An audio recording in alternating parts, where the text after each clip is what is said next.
Muy bien, pues me gustaría predicar en esta mañana un mensaje de Adviento, no tanto de Navidad. No es que esté en contra de la Navidad, nosotros también tendremos una comida familiar o varias, iremos con cuidado para no ganar peso, ¿no? Pero aunque eso es difícil de evitar. Pero tendremos nuestra comida de Navidad y gracias a Dios estamos muy contentos que nuestras hijas vienen del País Vasco, de La Rioja, y que vamos a poder estar juntos en familia y, bueno, como todos, ¿no? Pero me gustaría, vuelvo a decir, predicar un mensaje de Adviento más que de Navidad. Dices, ¿no es lo mismo? No del todo. Adviento lo que quiere decir es la venida del Señor Jesucristo. Y digo Adviento porque realmente los primeros creyentes, por primeros siglos, no celebraron, por supuesto, el 25 de diciembre el nacimiento del Señor Jesús. La primera fiesta que el pueblo de Dios recordó, quizás era fácil por la dependencia en lo que era la Pascua judía, pero fue la muerte y la resurrección del Señor.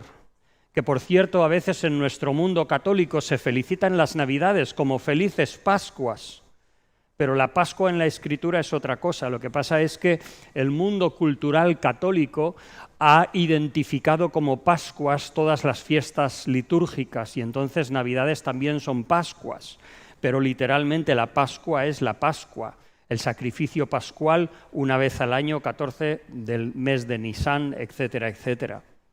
Ahora, por eso digo, quisiera predicar un mensaje de Adviento y no Navidad. Después de la muerte y resurrección del Señor, la primera fiesta que el pueblo de Dios quiso celebrar fue lo que llamaron, y todavía se llama, la Epifanía del Señor. Epifanía es una palabra griega que significa la manifestación, la presencia del Señor Jesucristo. Y era el 6 de enero que lo que se celebraba era el bautismo del Señor Jesucristo y la manifestación, vamos a decir, de el Mesías al mundo. Era el inicio, el bautismo de Jesús y el anuncio del cumplimiento de las promesas de Dios del Antiguo Testamento. Eso era el Adviento. Predico un mensaje de Adviento más bien que de Navidad, porque en los primeros siglos los creyentes lo que hacían era prepararse para ese 6 de enero. Se preparaban 4 o 6 semanas, de ahí que hoy en día se habla de primer domingo de Adviento, segundo de Adviento, pero realmente ahora se apunta al día 25 de diciembre. Pero en un principio, en los primeros siglos del cristianismo, se hacía en referencia a esa manifestación del Mesías.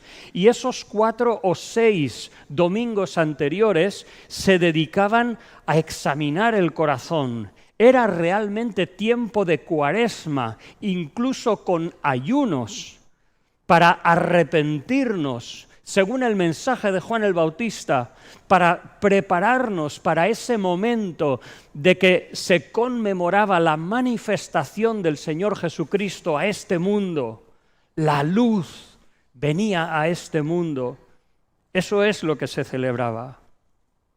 Luego el nacimiento de Jesús se identificó con el 6 de enero y no fue sino hasta el siglo IV que luego con una iglesia ya vinculada con el Imperio Romano, teniendo el solsticio de invierno, la adoración al dios del sol, la iglesia entonces imperial dijo, bueno, ¿qué mejor sol hay que el sol de justicia, el Señor Jesucristo?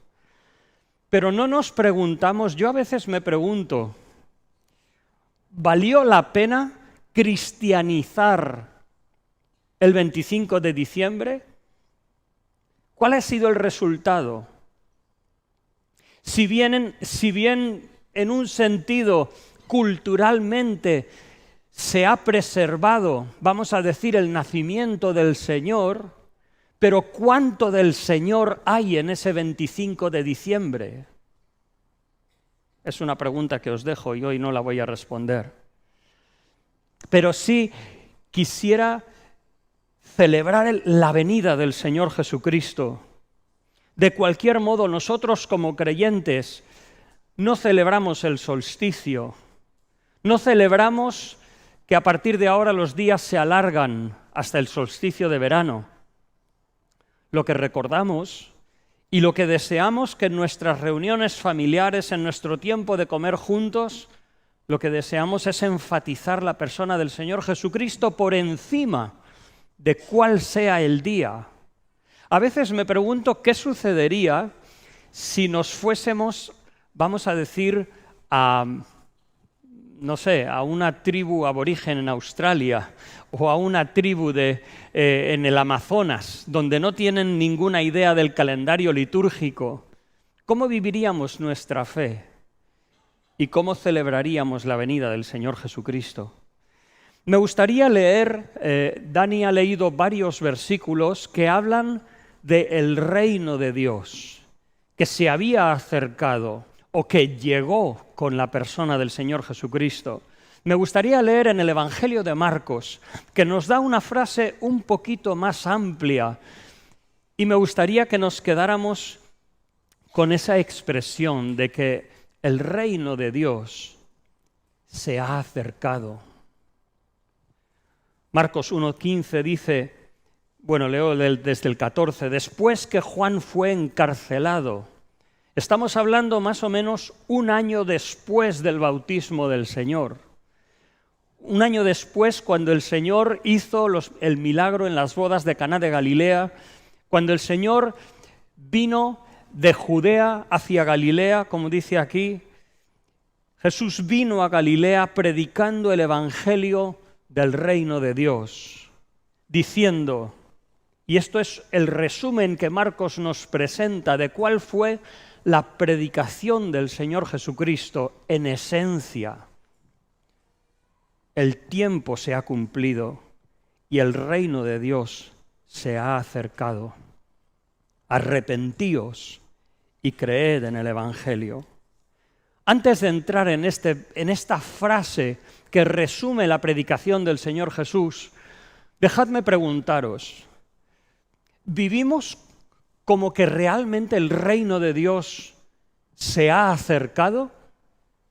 Dejadme recordaros esa historia que nos narra Lucas en su capítulo 24 del Evangelio, cuando dice que 2 discípulos estaban camino de Emaús y estaban frustrados.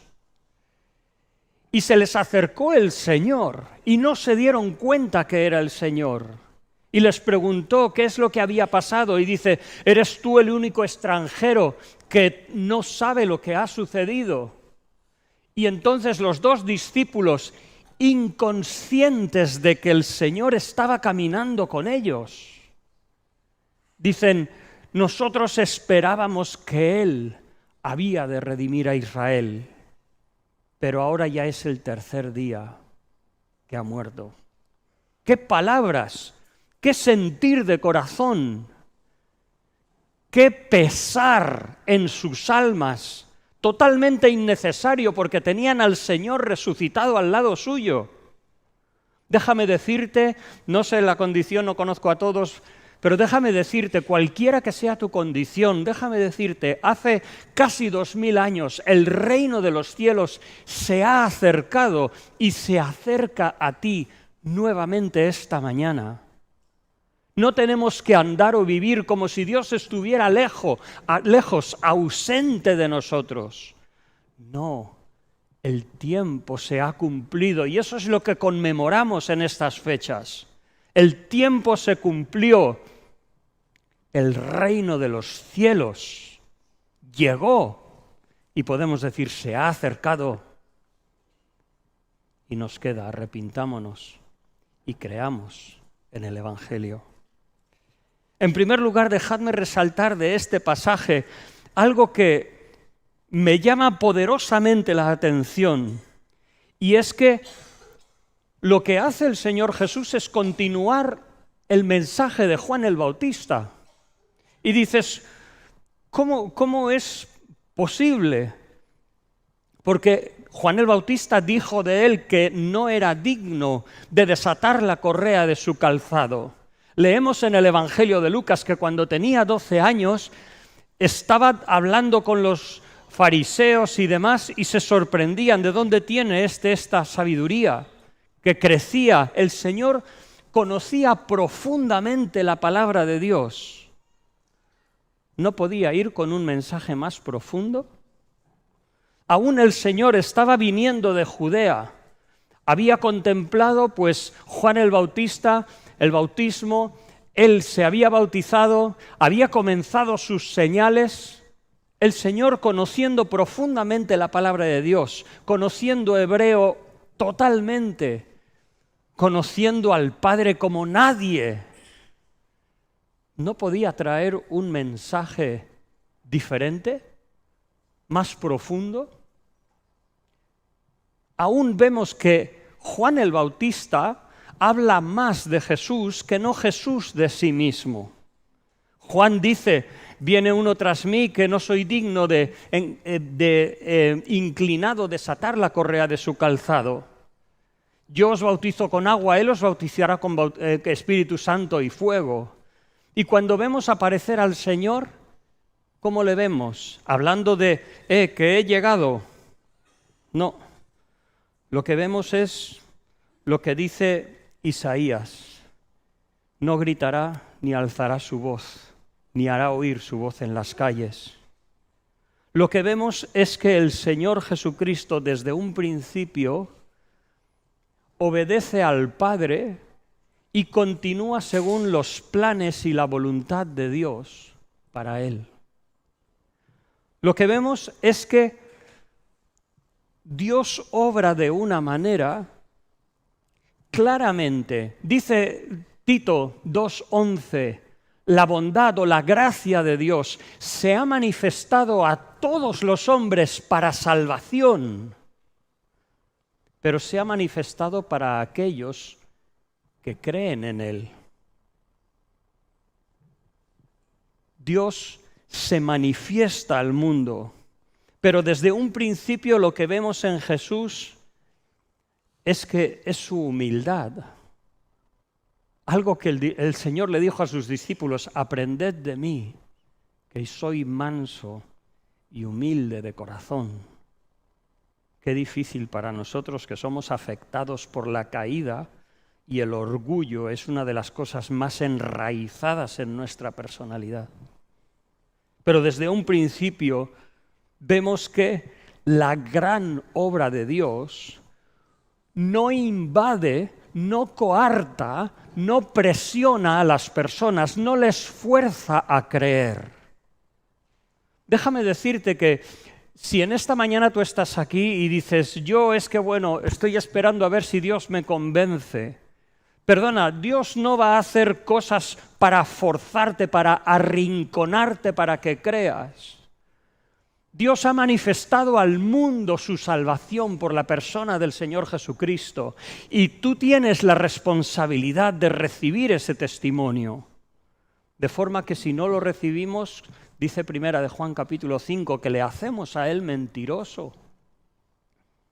Entonces Dios no nos coarta, no hace llegará un día que sí, que vendrá con poder y gran gloria y todo ojo le verá.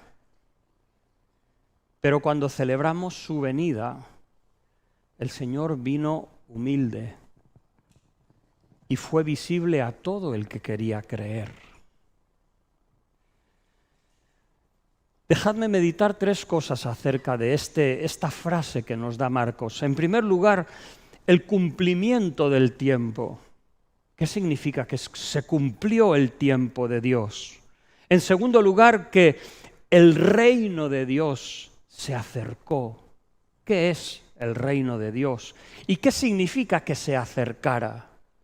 Y en tercer lugar, me gustaría tratar esa expresión que quizás para nosotros es muy obvia, ¿no? Arrepentíos y creed en el Evangelio.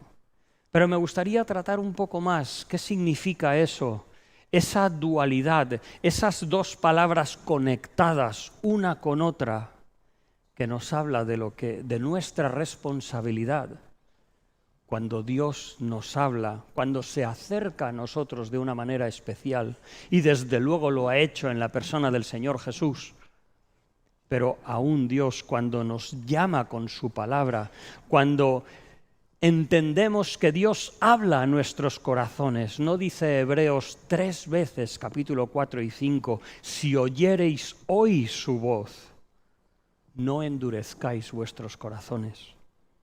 En primer lugar, el pasaje en el versículo 14 del primer capítulo dice, después que Juan fue encarcelado, Jesús vino a Galilea. La expresión en griego nos asegura que es un comienzo separado de lo que antes ha dicho. Es un cumplimiento del mensaje y el ministerio de Juan el Bautista.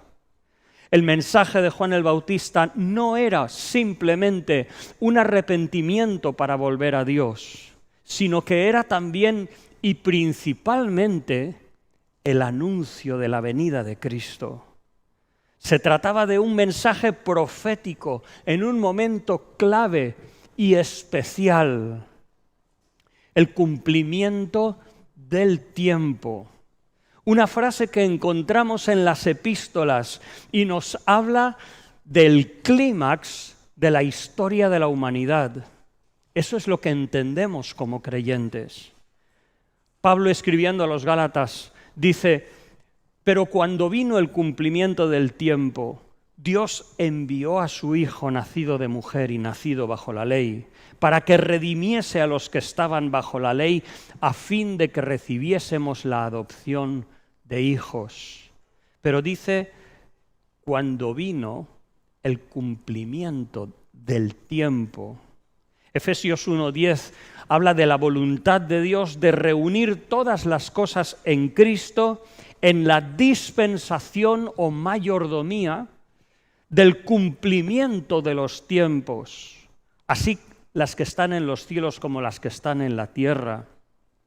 Entonces lo que tenemos aquí no es solamente, como dice Mateo y repetiría, esto sucedió para que se cumpliese lo que está escrito en el profeta Isaías o en alguna otra parte del Antiguo Testamento. No solamente era unas promesas cumplidas de Dios, sino es el cumplimiento del tiempo, en el sentido de que todo lo que Dios había estado preparando, toda la introducción, toda la preparación, Dios enseñando y revelando a su pueblo cómo es Él, su santidad, su fidelidad, su amor, cómo es la adoración a Dios. Todo eso era nada más que una preparación. ¿Para qué? Para la venida de aquel que, viéndole a Él, veíamos al Padre, o veían. Aquel que oyéndole estaban oyendo la voz de Dios. Aquel que dijo, yo y el Padre una cosa somos. El cumplimiento perfecto y final, tanto de la revelación de quién es Dios, como los términos de la relación que un ser humano puede tener con Dios. Todo eso vino en el cumplimiento del tiempo, el cumplimiento de las promesas y la profecía de Dios anticipada en el Antiguo Testamento. Ese cumplimiento es lo que celebramos cuando celebramos estos días. Celebramos que Dios tenía esa preparación y que Dios cumplió sus promesas. De verdad que no se pase de estas Navidades sin que hagamos esa constancia. Dios ha cumplido lo que prometió. Y la revelación de Dios está absolutamente expresada en la persona del Señor Jesucristo.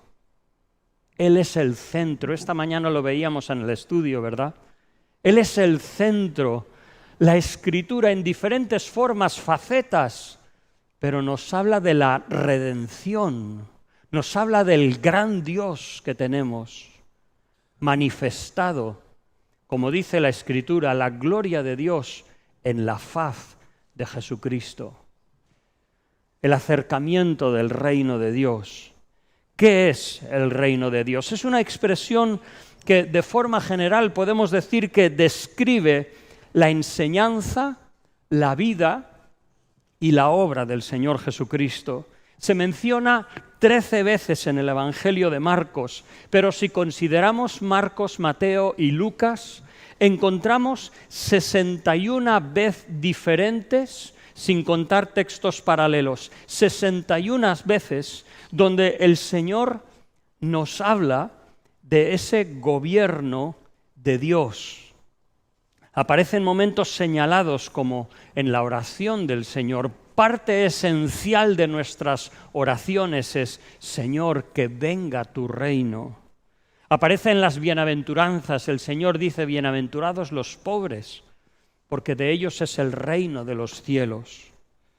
En la última cena aparece el reino, que un día comeremos esa Pascua con el Señor en el reino de su Padre. En numerosas parábolas aparece el reino de Dios. En este contexto, cuando Marcos está hablando del Señor Jesús, su mensaje que decía: el reino de los cielos se ha acercado, no se refería al reino político y geográfico de David. Eso es evidente. Y el Señor mismo dijo: mi reino no es de este mundo. Si mi reino fuera de este mundo, mis servidores pelearían para que yo no fuera entregado a los judíos. Y repite: pero mi reino no es de aquí. El reino de Dios no es comparable a los reinos de este mundo. Y cada vez que oímos a los políticos y demás, dices: madre mía, de verdad que no queremos tener nada que ver con esas estructuras humanas que reflejan lo que hay en el corazón del hombre. El reino de Dios a veces se habla como el final de la historia, como la consumación de las edades. Por ejemplo, el Señor dice en la oración del Padre Nuestro, que se habla así: venga tu reino. ¿De qué estamos hablando? De esa consumación de los propósitos de Dios. Dice el Señor Jesús: no todo el que me dice Señor, Señor, entrará en el reino de los cielos, hablando del reino de los cielos como algo futuro. Juan había dicho que sí, el hacha está a la raíz de los árboles, diciendo que el juicio de Dios era inminente, pero no se refería a que de forma inminente iba a venir el final de todas las cosas y el juicio final de Dios. Tampoco es el reino de Dios en estos pasajes el gobierno de Dios que llena en su plenitud. Por una parte parecería, porque dice el Señor Jesucristo: si por el dedo de Dios echo yo fuera los demonios, ciertamente el reino de Dios ha llegado a vosotros. Pero aunque esto era absolutamente cierto, no había llegado en su plenitud. Todavía debía cumplirse en una forma más plena. El reino de Dios, según encontramos aquí, es un reino de Dios que se acerca, que comienza en una forma plena, pero que será cumplido y consumado en su totalidad en el futuro. Son promesas de Dios, del reino de Dios, cumplidas por el Espíritu Santo que pronto iba a ser enviado, moraría en el corazón de cada creyente. El reino de Dios, por supuesto, no debe entenderse de forma geográfica, debe entenderse el gobierno de Dios, ese reino que procede de Dios en una forma dinámica a través del Espíritu Santo. Ese reino, ese dominio de Dios, ese entorno donde Dios gobierna, dice el Señor, se ha acercado. Es muy interesante que en estos primeros versículos el Señor dice, se ha acercado, mientras que en otros pasajes más adelante en su vida, Lucas 11:20, o por ejemplo Gálatas 4:4 o Efesios 1:10 que hemos leído antes, se usa el tiempo perfecto, como que el reino de Dios ha llegado. Desde el punto de vista de Juan, o desde la vida de Juan, se había acercado porque Jesús no había sido manifestado totalmente, no se había bautizado, no se había manifestado al mundo en su ministerio público, pero quizás es que en referencia al mundo, el reino de Dios se había acercado, pero desde el punto de vista del creyente, el reino de Dios había llegado plenamente. Indudablemente fue un tiempo especial que el Señor caminó entre los hombres, que el Verbo, como dice Juan capítulo 1, fue hecho carne. Y dice Juan, vimos su gloria, gloria como la del unigénito de Dios. Qué conciencia, qué discernimiento, qué visión espiritual, lo poco que como apóstoles podían discernir de la persona de Jesús, pero cómo impactó sus vidas. Dice, por ejemplo, el Señor Jesús, Lucas 17, 22, tiempo vendrá cuando desearéis ver uno de los días del Hijo del Hombre y no lo veréis. Por una parte, como el Señor dijo, era necesario que Él se fuera, porque si no, no hubiera venido a nosotros el Consolador, no habitaría dentro de nuestras almas el Espíritu Santo de Dios. Pero por otra parte, cuando el Señor estaba en la tierra, la presencia de Jesús era una luz incomparable. El Señor resucitó muertos, sanó a enfermos, a endemoniados. Parece que la enfermedad no podía estar en la presencia del Señor. En un sentido, al mundo el Señor se acercó. El reino de Dios, de alguna manera, era especialmente visible en la presencia del Señor Jesucristo en este mundo. Si vemos el ministerio del Señor Jesús, su vida, es curioso que Marcos presenta su evangelio y algunos que han estudiado el evangelio en profundidad piensan que hay como 3 partes en el evangelio de Marcos.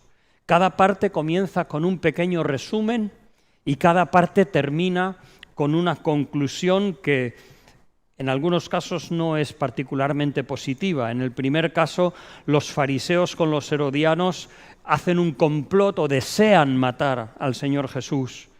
En otro caso, hay una incredulidad manifiesta de Nazaret. En otro caso, hay una pregunta, ¿cómo aún no entendéis? Si tomamos lo que sigue de este anuncio, el tiempo se ha cumplido. El reino de los cielos se ha acercado.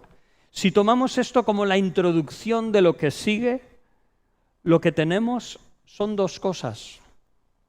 Primero es la manifestación de Jesús, cómo sanaba a las personas, cómo traía salvación.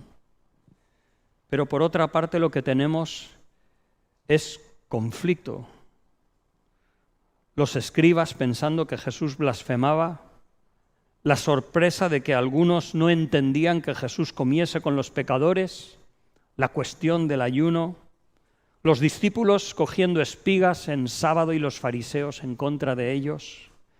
Vemos que el acercarse el reino de los cielos o el reino de Dios, en los suyos, en el creyente, trae salvación. Pero sin embargo al mundo no tanto. Y en el mundo genera conflicto, porque hay aquellos que rehúsan creer en el Señor Jesús. En un sentido, espero también que nuestras Navidades o nuestro tiempo de Adviento también tenga este elemento. Que nosotros como creyentes podamos disfrutar de una forma fresca, renovada, las promesas de Dios, el cumplimiento de la redención, el fruto de que la obra de la salvación ya ha sido consumada. El Señor dijo, consumado es. Y espero que por otra parte el testimonio del Señor que podamos dar, que a lo mejor traiga algo de rechazo porque el mundo no entiende que tú enfatices tanto eso de Jesús en tiempo de Navidad. Eso es lo que dice el mundo de nosotros, ¿no? No, todos somos buenos, todos somos maravillosos. Pues mira, perdón, pero no hay justo ni aun uno. Y si no fuera por el Señor, ¿dónde estaríamos? En primer lugar hemos dicho el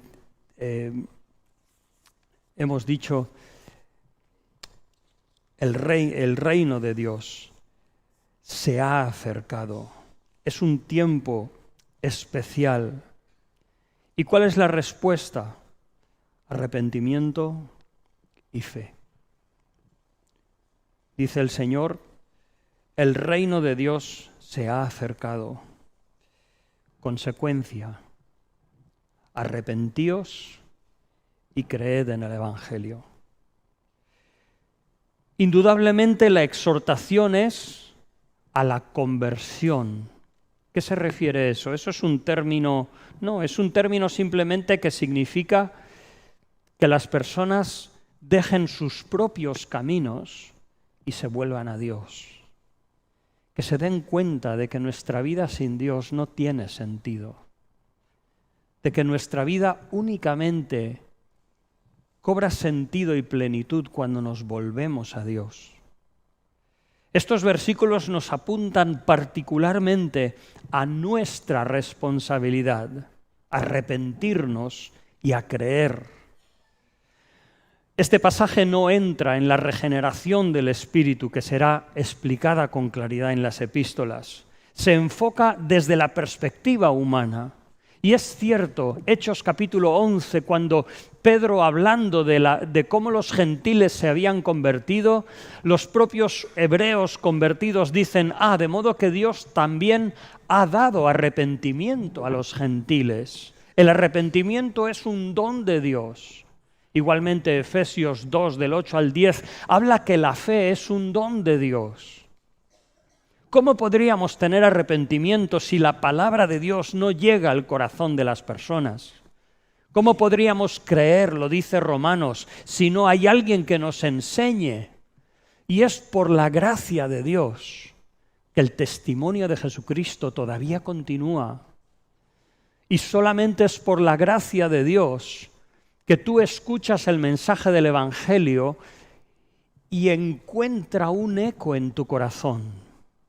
De alguna manera, cuando suena por ahí la obra de Jesucristo, el mensaje del Señor, la llamada al arrepentimiento y a la fe, es por la gracia del Señor que dentro de ti parece que hay algo que vibra y que te muestra que eso es lo que realmente necesitas. De todas maneras, la palabra del Señor nos llama a nuestra responsabilidad. Arrepiéntete y cree en el Evangelio. Date cuenta que el arrepentimiento y la fe son dos términos que la Escritura misma conecta estrechamente. Es como una metonimia. Cuando hablas de un alma y hablas de una persona, aunque no la menciones. De esa manera, arrepentimiento y fe son dos términos conectados de tal manera que cuando hablas de uno, necesariamente hablas del otro. ¿Qué diríamos, por ejemplo, Hechos 2:38, cuando Pedro dice, arrepentíos y bautícese cada uno de vosotros para perdón de pecados? Arrepentíos y bautícese. ¿Podemos ignorar que la fe es necesaria y estaba implícita? No, está implícita, porque el arrepentimiento viene precisamente por dar confianza y credibilidad a la palabra de Dios y genera en ti un sentimiento y una necesidad de desechar tu vida pasada, tus pecados, para acercarte a Dios. De la misma manera, en Hechos 16:31, cuando el apóstol Pablo le dice a un carcelero romano, le dice: señores, el carcelero dice, ¿qué debo hacer para ser salvo? Y Pablo le dice: cree en el Señor Jesucristo y serás salvo tú y tu casa. ¿Diremos que Pablo ignoraba el arrepentimiento? De ninguna manera. Está implícito. Y a ese carcelero romano, la fe implicaba también arrepentimiento. Así que no hay arrepentimiento si no hay fe, y no hay fe si no hay arrepentimiento. Igualmente, considerando un poco más el arrepentimiento, fijaos que arrepentimiento y bautismo tienen también un vínculo especial. En el Nuevo Testamento el bautismo no era meramente una ceremonia. Cuando Pedro dice: arrepentíos y bautícese cada uno, lo que está hablando es expresando lo mismo que dice Romanos capítulo 10, versículos 9 y 10. Con el corazón se cree para justicia, con la boca se confiesa para salvación.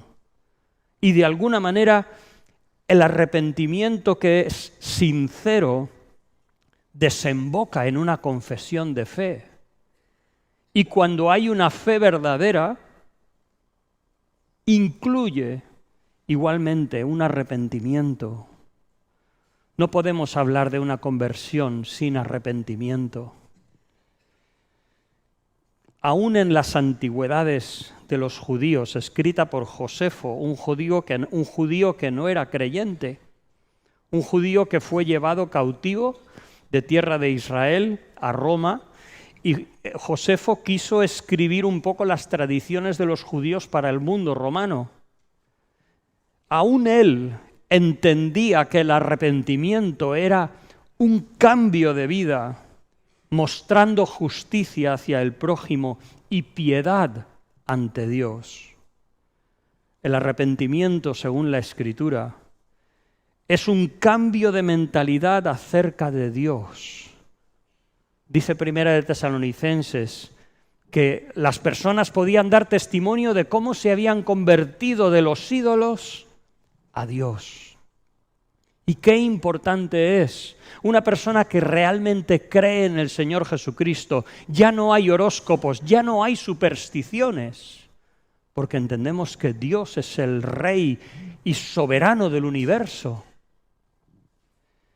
Arrepentimiento es un cambio de mente acerca de la justicia de Dios y de la ley de Dios.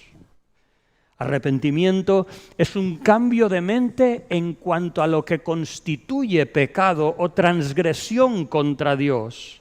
El mundo puede decir que está bien y que no pasa nada.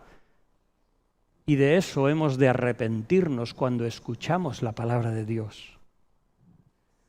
Arrepentimiento es un cambio de mente acerca de nosotros mismos, de nuestra responsabilidad delante del Creador.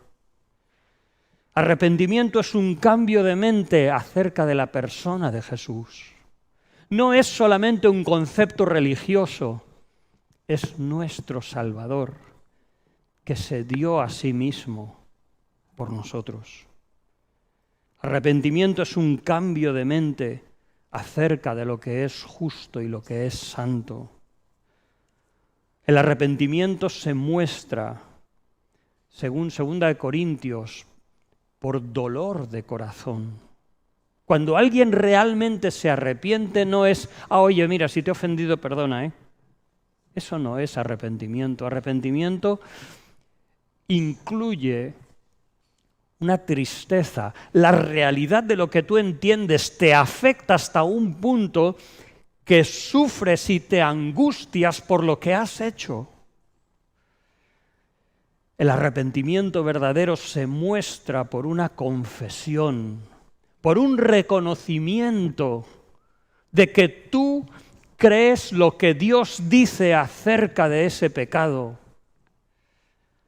El arrepentimiento se manifiesta porque te desechas a ti mismo como indigno delante de Dios y te entregas a la voluntad del Señor. Y ves en la mente de Dios algo que es difícil entender, sobre todo para personas que no conocen al Señor. Y es que llegas a un momento que por una parte ves tu indignidad, ves que Dios aborrece el pecado y aborrece lo que has hecho, que eres absolutamente indigno, pero al mismo tiempo percibes el amor de Dios que te llama a su comunión y te dice: te amo, arrepiéntete, cree en mí, ven a mi comunión. Como fruto de un arrepentimiento genuino, cuidas de no caer en pecados pasados. Por nada del mundo quieres volver otra vez. En cuanto está en ti, tú has decidido no volver a eso, aunque puedas ser tentado y puedas caer otra vez. Tienes una indignación contra ti mismo por tus pecados. Tienes un rechazo al pecado.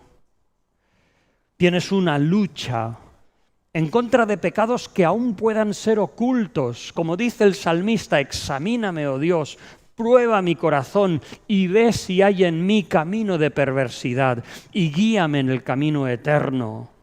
Eso es fruto de un verdadero arrepentimiento. Un verdadero arrepentimiento resulta en una obediencia sincera y gozosa a los mandamientos de Dios. Así dice Juan: los mandamientos de Dios no son gravosos, no son una carga insufrible, es un gozo. Así que el tiempo se ha cumplido, el reino de Dios se ha acercado de una forma especial. Y la respuesta debe ser arrepentimiento y fe en el Evangelio. En el Evangelio de Marcos, el Evangelio se refiere al mensaje de Jesús. Y no solamente hablando de lo que Jesús enseñaba, sino a Jesús, su persona, su enseñanza y su obra como mensaje. Marcos asocia el Evangelio con la vida, el ministerio de Jesús. En la mayoría de veces parece que es Marcos el que, explicando, se refiere a la buena noticia. Es curioso que no fue aproximadamente hasta el 140 que no Evangelio se entendió como uno de los 4 libros que nosotros tenemos en las Escrituras: Mateo, Marcos, Lucas o Juan. Pero hasta entonces había esta palabra que de alguna manera ellos habían creado para hablar del mensaje de lo que Cristo había sido como persona, de la enseñanza que había dado con autoridad y de la obra de redención que había hecho completa para salvación para el alma. En conclusión, la venida de Jesucristo es lo que celebramos estos días. Por eso he dicho, deseo predicar un mensaje de Adviento, aunque no sea de Navidad, que también, pero más de Adviento, la venida del Señor Jesucristo. El reino de los cielos se ha acercado. No somos como los discípulos que caminaban a Emaús, que estaban frustrados y apesadumbrados, inconscientes de la realidad de que Jesús caminaba a su lado. Queremos que nuestro corazón arda cuando leemos su palabra. Espero que en este tiempo de Navidad podamos disfrutar del cumplimiento y la culminación de la revelación en Jesucristo. Debe ser un recordatorio que ciertamente el reino de Dios se acercó y llegó. Existe una responsabilidad entonces por nuestra parte. Por cierto, un pequeño paréntesis, estoy terminando. ¿Sabéis que este himno Al mundo paz nació Jesús? No es de Navidad. No.